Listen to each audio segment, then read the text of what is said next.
তপ্ত রোদে গরম হয়ে উঠেছে পাথরের সিঁড়ি। সেই সিঁড়িতেই সারি সারি লাইনে ঝুঁকে বসে আছে নারীরা, সবার হাত পেছনে রাখা, সামনে নেই কোনো পাত্র। তারা খাবারও খাচ্ছে সেই সিঁড়ির ওপরেই, শুধু মুখ দিয়ে। দৃশ্যটা কঠিন, অস্বস্তিকর, কিন্তু থামছে না কেউ। একটু পরেই চোখে পড়ে আরেকটা দৃশ্য। একই জায়গায় দেখা যায় অন্য সারিতে তারা শুয়ে, অনেকেই একদম চুপচাপ স্থির হয়ে। আর সেই শরীরের ওপর দিয়েই হেঁটে যাচ্ছে মানুষ। কেউ যাচ্ছে পূজার সামগ্রী নিয়ে, কেউ এগিয়ে যাচ্ছে সামনে। কিন্তু এত কষ্ট কেন? শুধুই একটি সন্তান। প্রতিদিন গোসলে সিরামের উজ্জ্বলতা, মেরি সিরাম সোপ বার। হ্যাঁ দর্শক, ভারতের তামিলনাড়ুর একটি মন্দিরে শুধুমাত্র একটি সন্তানের আশায় বছরে একবার এখানে জড়ো হন শত শত নারী।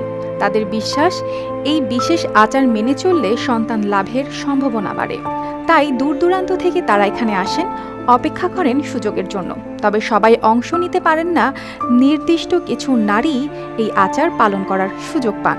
আচার শুরুর আগে তারা প্রার্থনা করেন, এরপর নির্দিষ্ট নিয়ম মেনে এগোতে হয়। হাত ব্যবহার করা যাবে না, এই নিয়মটাই সবচেয়ে কঠিন। পাথরের গরম সিঁড়িতে ঝুঁকে থেকে শুধু মুখ দিয়ে খেতে হয় খাবার।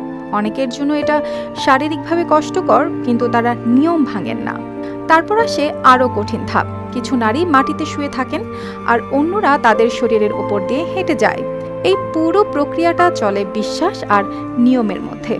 বাইরে থেকে দেখলে বিষয়টা স্বাভাবিক মনে হতে পারে, কিন্তু অংশগ্রহণকারীদের কাছে এটা এক ধরনের মানত, এক ধরনের প্রার্থনা। অনেক নারী বছরের পর বছর ধরে সন্তানের আশায় এই আচার পালন করে যাচ্ছেন। কারো চোখে ক্লান্তি, কারো মুখে দৃঢ়তা, তবে সবার ভেতরেই আছে একটাই আশা। অর্পিতা জাহান, RTV।